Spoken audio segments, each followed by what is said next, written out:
इसमें आपका अगला प्रश्न है, वो इस प्रश्न में कहते हैं कि एक संधारित्र C1 को विभवांतर V0 तक आवेशित किया जाता है। जो आपका इसमें संधारित्र है C1, इसको V0 विभव तक आवेशित किया जाता है। इसके सिरों पर वोल्टेज कितना है? V0। आवेशित बैटरी को हटाकर संधारित्रों को चित्रानुसार एक अनावेशित संधारित्र C2 से जोड़ा जाता है। अब देखिए, जो आपका C2 नाम का संधारित्र है, इस पर कोई विभव नहीं है, तो क्या लिखेंगे? V इसके लिए 0 लिखेंगे। प्रारंभ में वोल्टेज है ही नहीं इस पर, इसके विभव को V1 आप मान लीजिए, है ना। कोई विभव इसमें नहीं है। और जब कोई विभव इसमें नहीं है तो कोई आवेश भी इसमें नहीं है, कोई आवेश भी इसमें नहीं है, क्योंकि वोल्टेज नहीं है।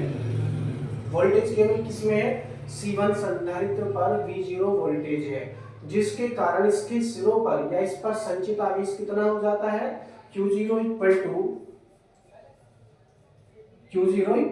C1 V0 हो जाता है। ये किस पर हो रहा है? केवल C1 संधारित्र पर। संचित आवेश कितना हो रहा है? Q0 C1 V0 हो रहा है। ठीक, आगे देखते हैं प्रश्न क्या कहता है।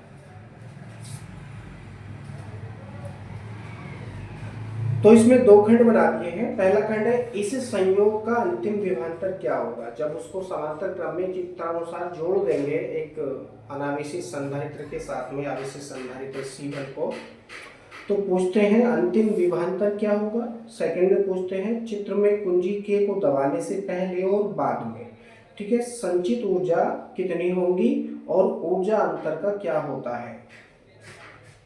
ठीक है जी। तो सबसे पहले ज्ञात करेंगे प्रारंभ में संधारित्र C1 पर संचित आवेश।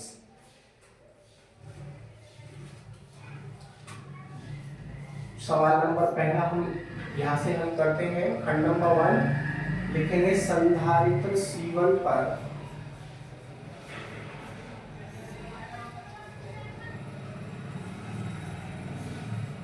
संचित प्रारंभिक आवेश। प्रारंभिक आवेश की हम गणना कर रहे हैं। प्रारंभिक आवेश का मतलब है कि जोड़ने से पहले कोई भी मतलब संधारित्र C2 है ही नहीं, उससे पहले, जोड़ने से पहले जब उसको V0 विभव दिया गया था, तब उस संधारित्र पर कितना आवेश संचित होगा उसकी हम गणना कर रहे हैं। संधारित्र C1 पर संचित प्रारंभिक आवेश कितना हो जाएगा? Q0 इक्वल टू, क्या सूत्र है? CV। C के स्थान पर C1 और V के स्थान पर V0, क्योंकि प्रारंभिक विभव कितना है? V0। किसके सिरों पर है? C1 के सिरों पर। ठीक है, तो इतना आवेश संचित होगा। अब क्या किया है उन्होंने? आवेशन बैटरी को हटा दिया है, बैटरी को हटा दिया और चित्रानुसार संधारित्र C2 से जोड़ दिया। चित्र का मतलब है कि ये दोनों समांतर क्रम में जुड़े हैं, तो समांतर क्रम में दूसरे अनावेशी संधारित्र जिस पर कोई वोल्टेज है ही नहीं, प्रारंभिक वोल्टेज कुछ है ही नहीं। अब देखिए, जो इस पर कोई वोल्टेज नहीं है, कोई विभव नहीं है, तो इस पर कोई भी आवेश संचित नहीं होगा, यानी Q1 की वैल्यू कितनी होगी? 0 होगी। यहाँ पर प्रारंभ में कोई भी आवेश इस संधारित्र पर संचित नहीं होगा, क्योंकि वोल्टेज है ही नहीं। लेकिन जैसे ही आप इस संधारित्र C1 को C2 के समांतर क्रम में चित्रानुसार जोड़ देंगे और कुंजी को चालू कर देंगे। कुंजी को चालू करना जरूरी रहेगा, नहीं तो परिपथ अपूर्ण रहेगा। जैसे ही मैं इस कुंजी को दबा देता हूं, ठीक है, तो क्या होगा? संधारित्र C1 से निकल कर आवेश, क्योंकि संधारित्र C1 में आवेश है Q0 equal to C1 V0। अब इस संधारित्र से निकलकर आवेश संधारित्र C2 में प्रवाहित होना शुरू हो जाता है, जिसके कारण संधारित्र C1 का आवेश कम होता है और संधारित्र C2 का आवेश 0 से बढ़कर कुछ ना कुछ हो जाता है। ठीक है, मान लो संधारित्र C1 को चित्रानुसार संधारित्र C2 के समांतर क्रम में जोड़ने पर दोनों संधारित्रों के सिरों पर उत्पन्न उभयनिष्ठ विभव कितना हो जाता है? V हो जाता है। उभयनिष्ठ विभव V हो जाता है। इस पर भी V हो जाता है, इस पर भी V हो जाता है। ये कब हो रहा है? जब हम दोनों संधारित्रों को चित्रानुसार जोड़ देते हैं तब। एक इसमें अनावेशित संधारित्र है, दूसरा आवेशित संधारित्र है। ठीक है, लिखेंगे माना संधारित्र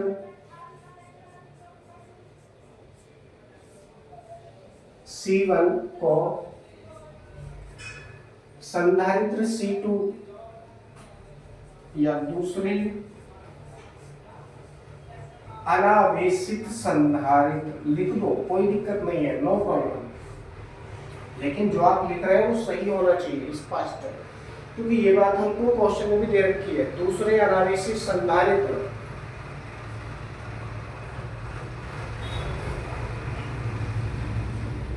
कौन सा है? C2 के समांतर क्रम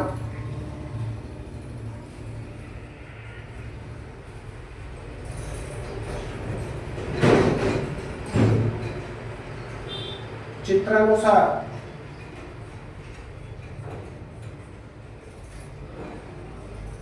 इसका मतलब है चित्र के अनुसार जोड़ने पर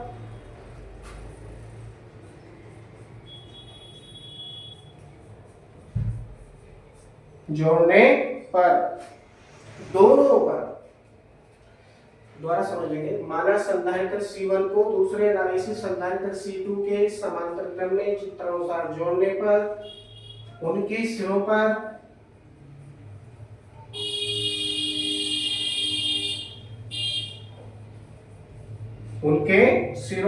उत्पन्न उभयनिष्ठ विभव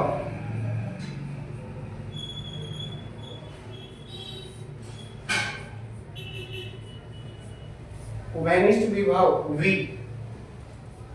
उत्पन्न हो जाता है।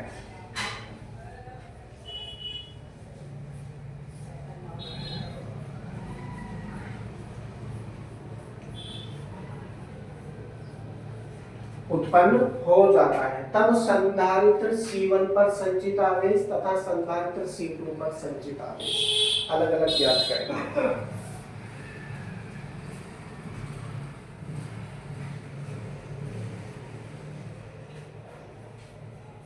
तब संधारित्र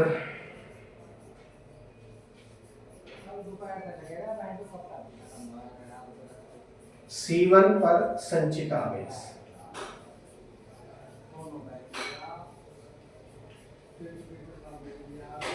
C1 पर संचित आवेश कितना हो जाएगा? इसको क्या मान लेंगे? Q1 मान लीजिए।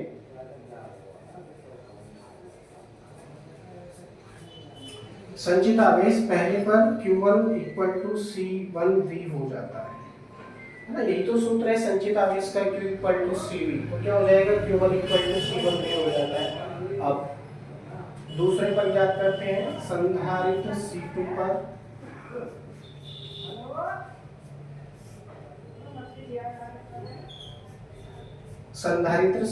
पर संचित आवेश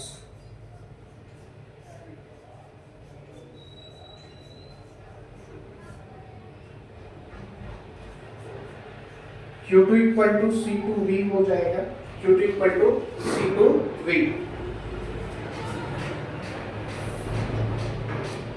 अब देखिए तीन आवेश हमारे पास में उत्पन्न हो चुके हैं। पहला तो प्रारंभिक आवेश हो चुका है संधारित्र C1 पर, और यही आवेश बाद में परिवर्तित हो जाता है, दोनों पर परिवर्तित हो जाता है, बढ़ जाता है।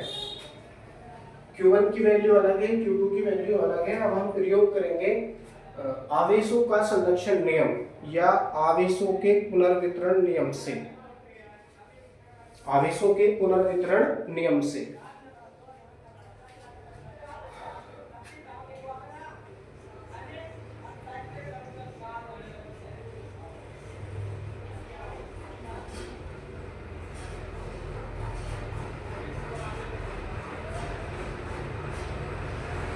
आवेशों के पुनर्वितरण नियम से।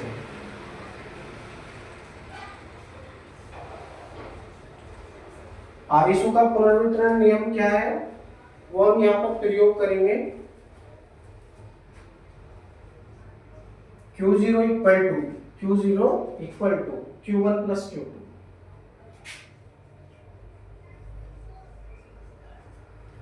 इस सवाल में आवेशों का पुनर्वितरण नियम प्रयोग हो चुका है।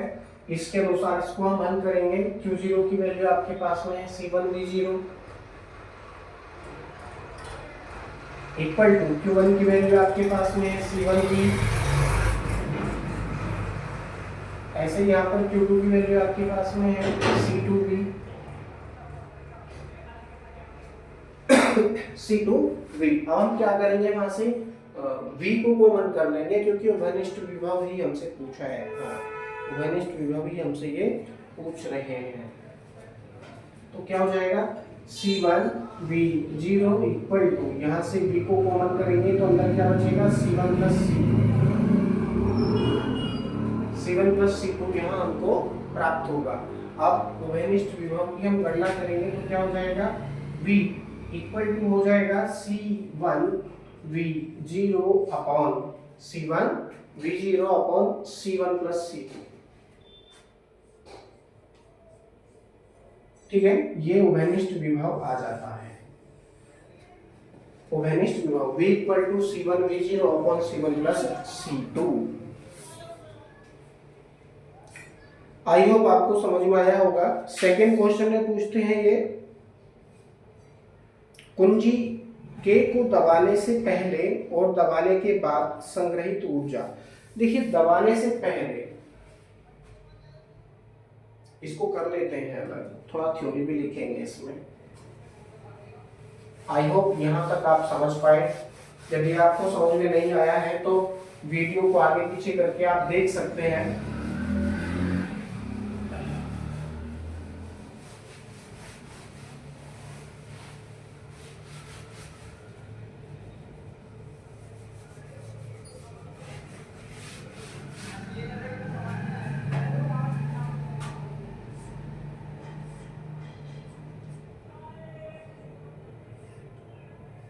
ठीक है, चित्र आपका बिल्कुल बनकर तैयार हो चुका है, नो प्रॉब्लम। अब सेकेंड क्वेश्चन, कुंजी K को दबाने से पहले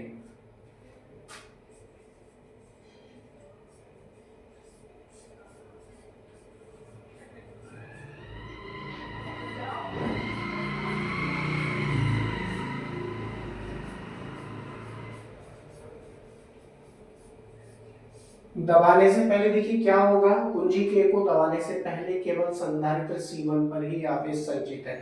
क्यों है? क्योंकि इसके सिरों पर लगने वाला वोल्टेज कितना है, V0 है। कितना है, V0। इसके सिरों पर लगने वाला वोल्टेज कितना है, V0 है।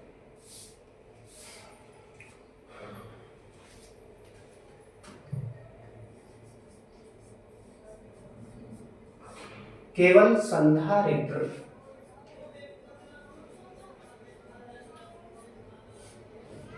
C1 ही आवेशित है।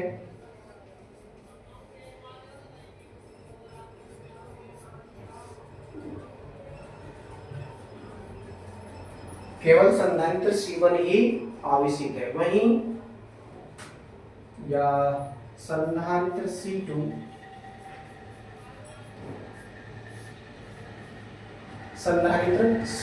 अनावेशित है।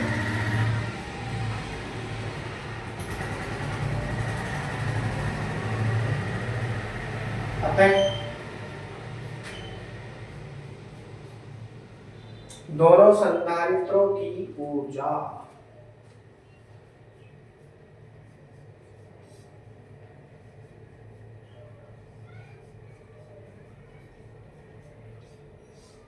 दोनों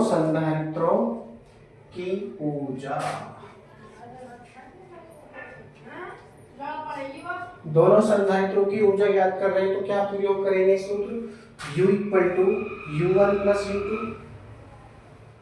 u equal to u1 plus u2, तो क्या हो जाएगा,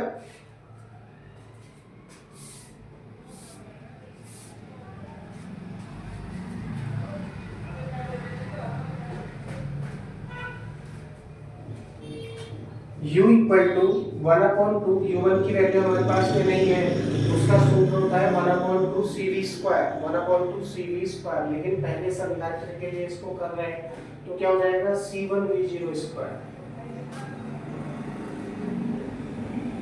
प्लस ऐसे यहाँ पर क्या हो जाएगा 1/2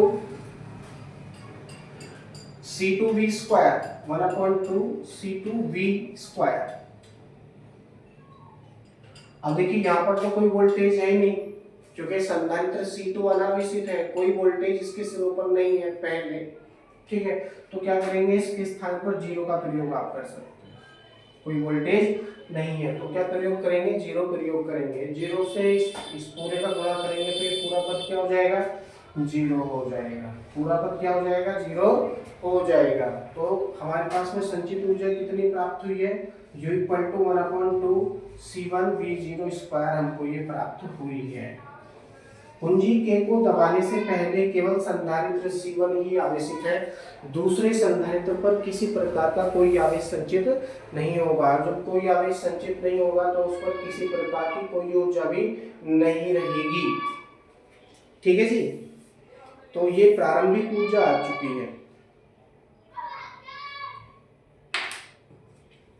अब कुंजी K को दबा दिया है, कुंजी K को दबा दिया है, जिसके कारण, क्योंकि आवेशन बैटरी को हटाने के पश्चात चित्रानुसार जब संधारित्र C1 को C2 के समांतर क्रम में जोड़ते हैं तो और कुंजी K को दबा देते हैं, तो परिपथ बनकर कंप्लीट हो जाता है, पूर्ण हो जाता है, जिससे पहले संधारित्र से निकलकर आवेश दूसरे में स्थानांतरित होना शुरू हो जाता है, जिसके कारण इसमें भी कोई ना कोई ऊर्जा आ जाएगी।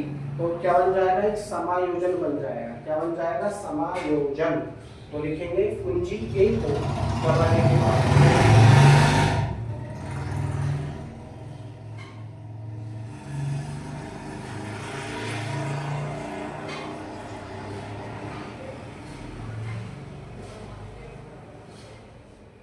कुंजी K को दबाने के बाद क्या बन जाएगा, एक समायोजन बन जाएगा या संयोग बन जाएगा।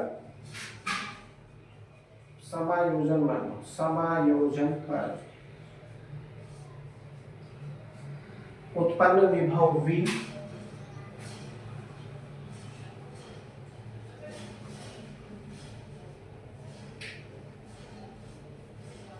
उत्पन्न विभव V तथा तुल्य धारिता, तुल्य धारिता कितनी हो जाती है, C हो जाती है।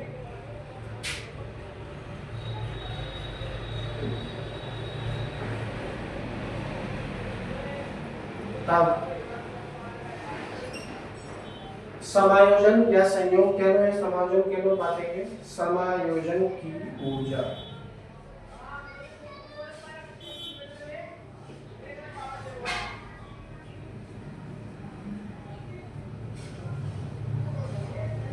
समायोजन पर संचित ऊर्जा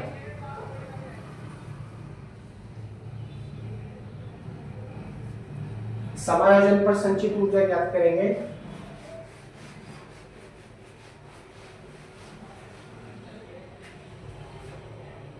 अब देखिए u की वैल्यू तो हमने फाइंड कर ली, कितनी प्राप्त हुई थी हमको, 1/2 c1v0 स्क्वायर प्राप्त हुई थी। अब पूरे समायोजन की ज्ञात कर रहे हैं तो इसको u डैश कर लेंगे। क्या कर लेंगे, u डैश कर लेंगे। तो u डैश इक्वल टू क्या प्राप्त होगा, u dash equal to 1/2 cv square प्राप्त होगा, 1/2 cv स्क्वायर प्राप्त होगा। अब क्या करेंगे, देखिए यहाँ पर जो तुल्य धारिता है वो C मानी है, किसकी, समायोजन की, और ये समांतर क्रम में जुड़े हैं। तो समांतर क्रम में तुल्य धारिता का सूत्र क्या हो जाता है, समांतर क्रम में तुल्य धारिता का सूत्र हो जाता है C1 प्लस C2।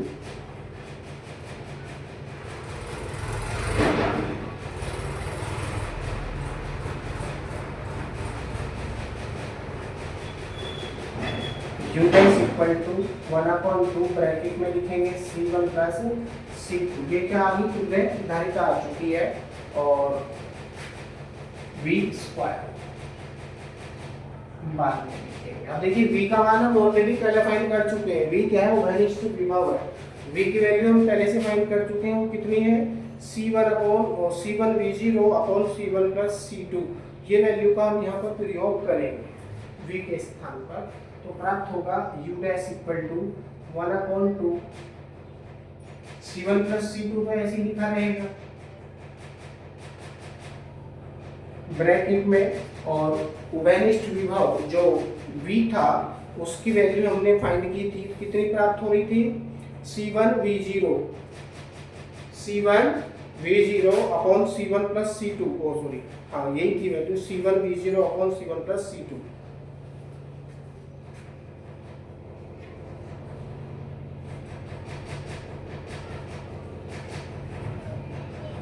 इसका क्या है स्क्वायर, तो उस पे क्या करेंगे और स्क्वायर लगा देंगे। बहुत ही ध्यान से देखना पड़ेगा क्योंकि बोर्ड बेकार है। U dash equal to 1/2 C1 plus C2। अब देखिए इसका हम अलग अलग स्क्वायर ओपन कर लेंगे तो क्या हो जाएगा, C1 square V0 square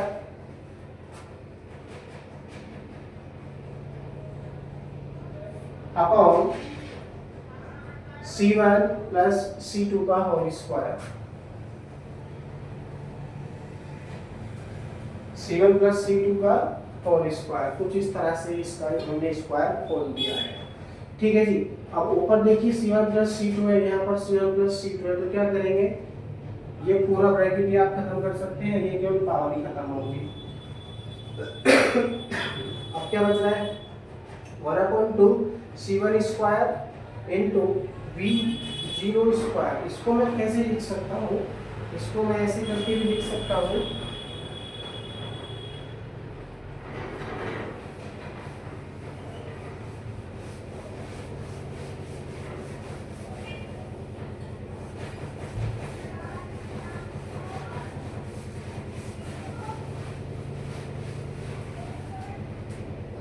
U dash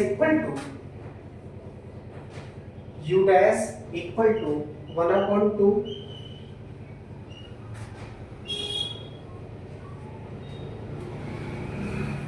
C1 V0 square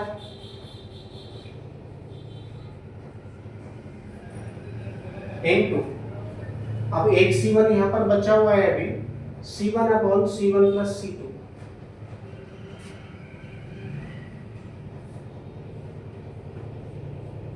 मैं इस तरह से भी इसको लिख सकता हूँ, ठीक है ना, अब भी बिल्कुल सेम ही है।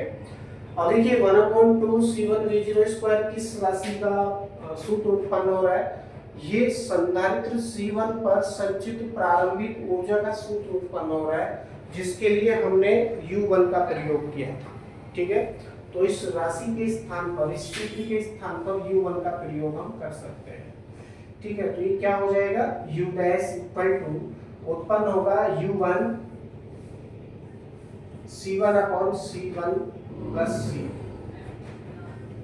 है ना, ये राशि हमको प्राप्त होगी। याद करके एक और लाइन लिखिए, U dash equal to C1 upon C2, C1 upon C1 plus C2 into U1। कुछ इस तरह से ये हो जाता है। ये आ जाती है अंतिम ऊर्जा। अब यहाँ से आप जरा देखो, स्पष्ट है कि ऊर्जा घट जाती है। कैसे ऊर्जा घट जाती है, क्योंकि नीचे, क्योंकि ऊपर वाला अंश होता है, नीचे हर होता है।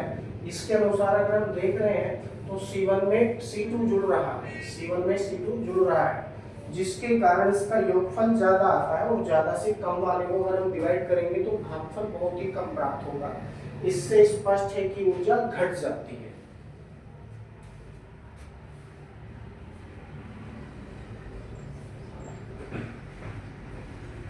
स्पष्ट है कि संचित ऊर्जा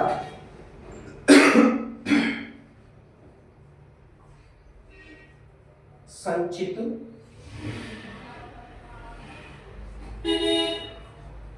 ऊर्जा घट जाती है।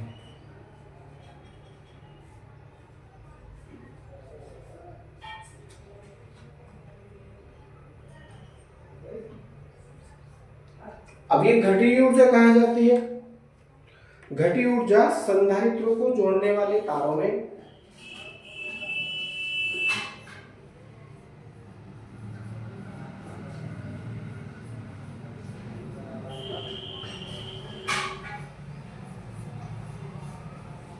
दोनों संधारित्रों को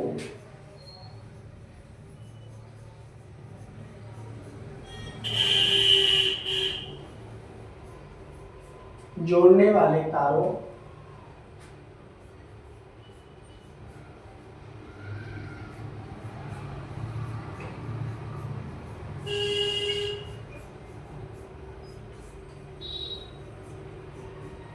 में क्या होगा? हीट उत्पन्न हो जाएगी, यानी ऊष्मा के रूप में संचित हो जाती है।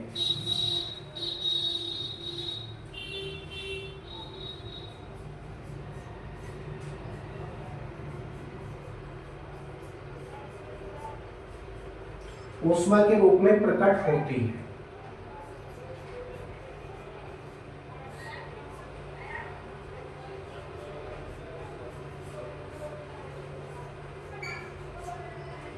स्पष्ट है कि संचित ऊर्जा घट जाती है। इसके अनुसार हमने पता लगाया कि स्पष्ट है कि संचित ऊर्जा घट जाती है। घटी हुई ऊर्जा, ये टै है, घटी हुई ऊर्जा दोनों संधारित्रों को जोड़ने वाले तारों में ऊष्मा के रूप में प्रकट होती है। अब ये ऊष्मा रुकेगी भी नहीं, तारों में भी नहीं रुकेगी, ये सीधा वायुमंडल को या वातावरण को चली जाएगी, जिससे ऊर्जा हानि होगी या ऊर्जा क्षय होगा। ये सवाल यहाँ पर आने के पश्चात बिल्कुल कंप्लीट हो चुका है। आई होप आपको समझ में आया होगा। अगले प्रश्न अगली वीडियो में देखते हैं।